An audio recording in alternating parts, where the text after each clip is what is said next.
The teasers dropped, the fandom went silent. In an instant, the entire K-pop world was turned upside down.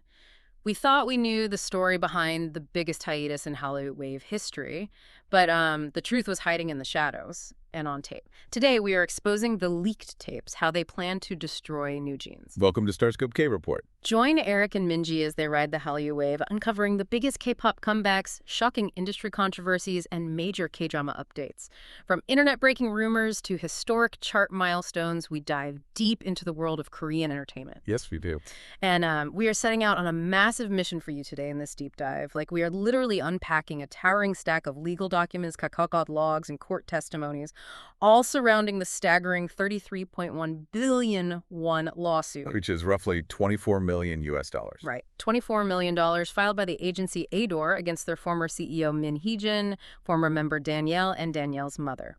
So our goal today is to break down the actual mechanics of what is happening behind the scenes of this historic legal war. Yeah, and we are just so glad you are here with us because, I mean, the noise online is deafening right now. It's a lot. It really is. Our objective today is to cut right through that static for you. We're looking strictly at the actual evidence presented in court. We are talking about alleged secret meetings in Tokyo that sound like they were pulled from a spy thriller, all the way to a highly controversial double contract. Oh, the double contract is wild. It's insane. It is just a massive amount of corporate maneuvering to process. But by the end of our time today, you are going to understand exactly how one of the biggest girl groups on the planet was fractured from the inside out. Absolutely. So let's pull out the first file in the stack, the 33.1 billion won damages lawsuit and that secret audio. To set the stage for you, ADOR is going for the jugular here. They really are not holding back. Not at all. They are officially claiming that Min Hee-jin actively, systematically orchestrated the group's split and the smoking gun they brought to court. A leaked audio recording from September 2nd, 2024. Yeah. In this tape, ADOR alleges that Min can be heard telling the members' parents that their upcoming guerrilla live stream, you know, the one that shocked the world. Right, the one that broke the internet. Exactly, that live stream, quote-unquote, must go ahead. Which completely flips the script on the original narrative. Yeah. Because for months, the accepted story among stans was that the members just went rogue. Yeah, that they were doing on their own. Exactly, acting completely independently because they were so distressed. Hearing audio that suggests a high-level executive was coordinating it from the shadows, it just changes everything. But we have to ask why, right? Why would a CEO push her own artists' parents to stage an unauthorized rogue broadcast? Right? Well, according to ADOR's legal filings, it was to intentionally manufacture a hostile environment. They needed to create undeniable public evidence of a breakdown in trust. Oh, to legally terminate their exclusive contract. Exactly. It's basically reverse engineering a crisis. That is wild. And the live stream was apparently just one piece of a much larger puzzle. The dispatch reports actually refer to this as the blueprint. The blueprint. It sounds so cinematic. It does. And honestly, reading through these documents, the sheer scale of the alleged corporate espionage is just staggering. It really reads like an international corporate thriller. Like, let's look at these alleged secret meetings in Tokyo. We aren't just talking about meeting with rival music executives here. Min allegedly met with a 73-year-old Japanese racing magnate named Kazumichi Go. I mean, it literally sounds like a Bond villain plotline. Doesn't it? But the alleged goal was incredibly pragmatic. It was all about securing massive outside investment to fund a breakaway company. And then you add the ComplexCon Hong Kong gig to the board. Right. This event was organized by Bonnie Chan-woo, who is just this major power player in China's pop culture and branding industry. And the financials presented in court regarding this specific Hong Kong performance, that is what made everyone in the gallery gasp. Because the numbers tell a very specific story. Let's look at the mechanics of this contract for a second. The official document for ComplexCon showed $350,000 in artist fees for the group's performance. Which is a standard massive fee. Right, but attached to that exact same project was a staggering $500,000 quote-unquote consulting fee. Oh, wow. Yeah. And ADOR's legal team is alleging this wasn't for consulting at all. They claim this massive $500,000 payout was actually meant for Min, discreetly classified so it wouldn't show up on ADOR's main ledger. Yeah, and for anyone wondering how corporate funds get masked, I mean, consulting fees are the oldest trick in the book. Oh, totally. Because consulting is such a subjective service, Yeah. it's incredibly easy to generate an invoice for it without raising immediate red flags to the accounting department. If ADOR's allegations are true, she was routing a massive payout offshore, basically keeping it hidden so it wouldn't negatively impact her ongoing litigation back in Seoul. Imagine the emotional whiplash this is causing within the fandom right now. Oh, it's devastating. Stans have been riding this brutal emotional roller coaster. I mean, think back to the November 28th contract termination press conference. Fans were rallying in the streets, literally and digitally. Yeah, people were so supportive. The girls made these tearful, emotional pleas. They said they were doing this to become courageous and healthy individuals. It felt so authentic, just a desperate cry for independence against a massive corporate machine. It broke the internet.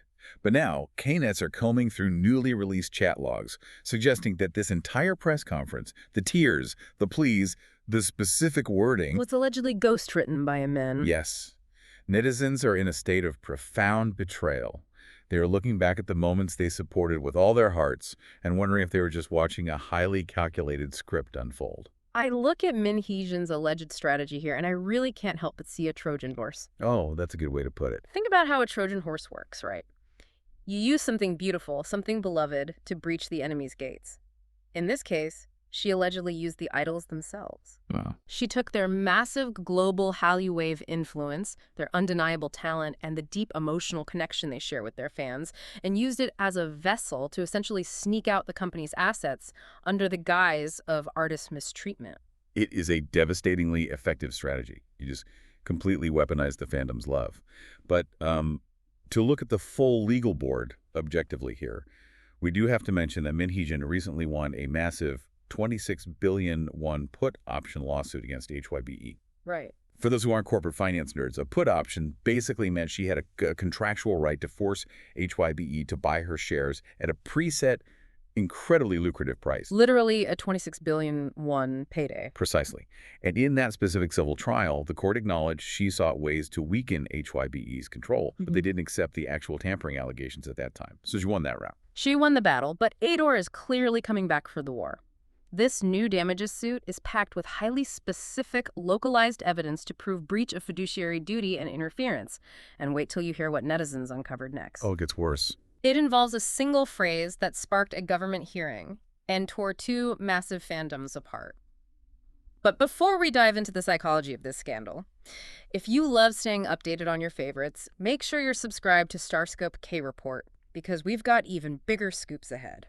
Definitely subscribe, because when you look at the sheer scale of the financial and business manipulation we just discussed, the most tragic part is how that overarching blueprint trickled down into the daily reality of these young idols. Yeah.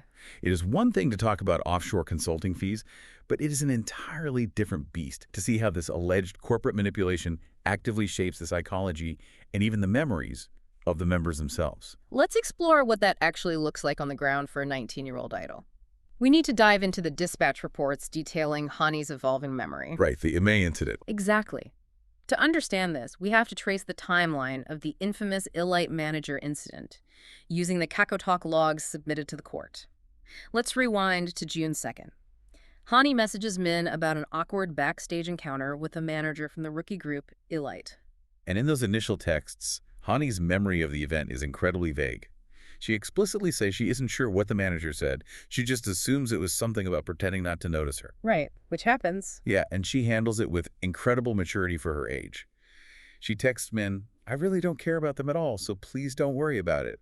She essentially just brushed it off as typical backstage awkwardness. But let's look at what happens to that memory over time. Fast forward to the September 11th live stream, a full 100 days later. Suddenly, that vague memory is crystal clear. Oh, suddenly she knows exactly what was said. Yep. Hanni repeats a highly specific, aggressive phrase on camera. Ignore them. But the court documents show that phrase didn't originate from Hanni's initial recollection. According to the chat logs, that phrase was actually first suggested by Min Hee-jin during their June 2nd text exchange. And the escalation doesn't stop there. By October 15th, Hanni is sitting at a National Assembly audit. Which is just crazy to think about. It really is. Yeah. For context, imagine the U.S. Congress or the UK Parliament dragging a pop star in to testify under oath. It is an incredibly intense, high-stakes government hearing on workplace harassment. And Hanni is sitting there in tears, testifying before lawmakers based almost entirely on this exact phrase. If you go on Reddit right now, especially on boards like Kpop, Consensor, Domestic Knetz, and International Fans, are just dissecting this psychological shift with a fine-tooth comb. And there has been a massive swing in empathy toward the ILIT members. Oh, for sure. You have to remember the context here. At the time of this passing encounter in the hallway, ILIT were rookies dealing with severe, intense plagiarism accusations. Right. They were facing the absolute worst side of the internet, suffering from severe mental health breaks. The prevailing netizen theory right now is that this elite manager wasn't maliciously bullying a senior group. They were likely just trying to protect their own terrified rookies from an uncomfortable confrontation with an artist whose management was publicly attacking them. Yeah, the manager allegedly just told their artists to look away and keep walking, just to keep the peace. But that brief interaction was spun into a national scandal.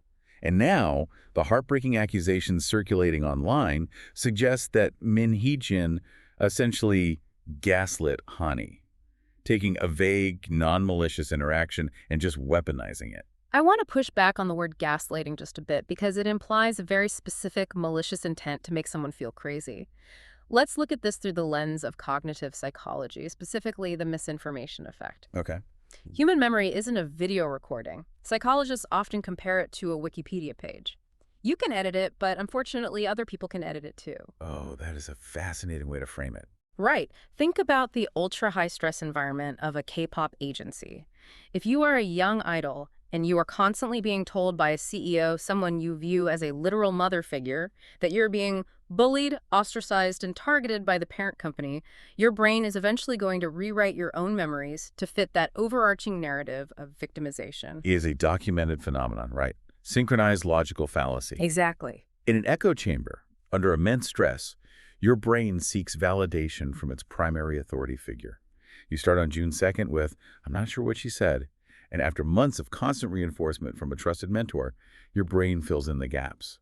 By October, you have arrived at absolute, tearful certainty that you were targeted. It is the darkest side of the idol industry on full display. We are watching young artists who may have been neurologically manipulated into believing they were under attack, which led to a young rookie manager getting brutally doxxed, and an entirely different group of rookies getting harassed over a misunderstood passing glance. The human cost of these corporate wars is just devastating. But the tragedy of manipulating memories isn't just a PR issue. It actually dictated how these members behaved legally, which leads directly into the most shocking plot twist in this entire legal drama. Oh, man. Why is only one NewJeans member facing the music in court? That is the multi-million-dollar question. Let's get into it. Why only Danielle? This brings us to the discovery of the AAO double contract. The double contract. Yeah. ADOR's damages lawsuit specifically targets former CEO Min Hee-jin, Danielle, and Danielle's mother. The core of this charge centers around an exclusivity agreement. According to the court filings, this was a 9-month auto-renewing contract signed with a Chinese-backed firm called AAO. Which, not coincidentally, happens to be Bonnie Chan Woo's company, the exact same organizer from the ComplexCon Hong Kong gig we talked about earlier. It's all connected. To understand why this is so legally catastrophic, you have to understand how exclusive contracts work. The best way to visualize this double contract is to think of it like a corporate burner phone. Okay, I like that. An agency like ADOR issues you a smartphone, they pay the massive monthly bill, they build the network towers, and they market your number to the world. A double contract is like secretly buying a burner phone, using the agency's network to attract clients, but routing all the calls and the money to a completely different bank account off the grid. Oh, it is a parallel structure designed to operate in the shadows while you are still legally bound to the main network. Right. And ADOR is claiming that the reason Danielle is the lone defendant among the actual group members is entirely because of how they handled the fallout when this burner phone was discovered. Exactly. The other members, Hanni, Heron, and the Mikanai Hein, reportedly came clean. When they returned to ADOR, they disclosed this secondary contract and showed a willingness to cooperate. But ADOR alleges that Danielle, under the direct instruction of her mother, actively concealed it. And we aren't just talking about a piece of paper sitting in a desk drawer here. The court documents list specific ongoing executions of this shadow contract. Yeah, there were unapproved rogue photo shoots. There was an individual endorsement deal with a major watch brand that was negotiated completely outside the agency's purview. Just wildly breaching the contract. And perhaps most damning, a $175,000 project with the American R&B band Emotional Oranges, where Danielle's vocal work had already been completely recorded. Wow. And this is why we have to separate Min Hee-jin's previous shareholder victory from Danielle's current reality. This new lawsuit isn't about stock options. This is a civil suit over a fundamental breach of trust. Right. In Korean corporate law, signing a secondary contract that siphons IP and opportunities away from your primary investor is one of the most severe breaches an artist can commit. And the anxiety within the fandom right now is palpable. If Danielle is your bias, you are going through it. Yeah. It is a tragedy to see a group that had such a meteoric rise, a group with flawless visuals, a group that was pulling historic chart all kills, meaning they were hitting #1 on every single major streaming platform simultaneously. Absolute domination. Yeah, and now they are completely fractured. NewJeans, as we knew them, is on an indefinite hiatus. But the plot thickens, doesn't it? Oh, it does. The rumor mill is in overdrive right now because members Heron, Hein, and Hanni were recently spotted in Copenhagen, Denmark. And they weren't alone. They were surrounded by ADOR staff. Wait, so there are legitimate rumors that the other members might be prepping for a comeback under ADOR, while Danielle is fighting a 33 billion won lawsuit against that exact same company. That is the terrifying reality the fandom is lamenting right now. Danielle has been legally isolated. She is acting as the lone defendant, dealing with the nightmare of having her personal bank and tax records subpoenaed by the court, while her former group mates might literally be preparing to step back into the spotlight. I know this breaks the fandom's heart, but we have to look at the harsh reality of idol contracts. If the other members confessed to the shadow company and they showed a willingness to repair the relationship and adhere to their original exclusivity, but Danielle didn't, I mean, isn't ADOR legally forced to draw a hard line here? Absolutely. They have to. Right. If they don't prosecute a breach of trust of this magnitude, their contracts are functionally worthless. Don't they have to protect their own intellectual property and enforce compliance, even if it tears the group apart? From a purely legal and business standpoint, they honestly have no other choice. A K-pop agency invests astronomical amounts of upfront capital. ADOR claims they put 21 billion, about 14 million US dollars into training, housing, and debuting NewJeans before they even sold a single album. $14 million. Yes. So when a member signs a secret contract with a foreign entity that requires them to share internal agency information, the foundational trust is obliterated. By isolating Danielle in this lawsuit, ADOR is sending a very clear message to the industry, like, we can work with those who collaborate, but we will financially ruin anyone who deceives us. It's a brutal, high-stakes game of corporate chess, and sadly, the idols are the pieces on the board. Hit that subscribe button so you never miss a KT update as this explosive lawsuit continues to unfold in court. Because trust us, the discovery phase of this trial is going to reveal even more. It absolutely will. And if we zoom out for just a second, this entire saga leaves us with a truly chilling thought about the future of the K-pop industry. What's that? Well, this isn't just about NewJeans or ADOR anymore. You have to consider how this massive legal war might permanently change the way every single agency drafts contracts moving forward. Oh, wow. Yeah. Think about that $14 million upfront investment. Will the era of agencies pouring massive capital into rookie groups come to an end? If investors believe that a group can achieve global fame using the agency's money and then immediately use a shadow contract or a manufactured harassment scandal to orchestrate a breakout, that capital will dry up overnight. It's a scary thought. We have to ask ourselves, could this controversy force the creation of ultra-restrictive loyalty clauses? Are we looking at a future where the next generation of K-pop rookies suffer under tighter surveillance, stricter communication blackouts, and harsher financial penalties, all because the trust in the traditional agency artist model has been completely shattered? It is something every single K-pop fan needs to seriously mull over. You've been listening to StarScope K-Report, where Eric and Minji bring you the stories shaping K-pop, K-dramas, and the global Hallyu wave.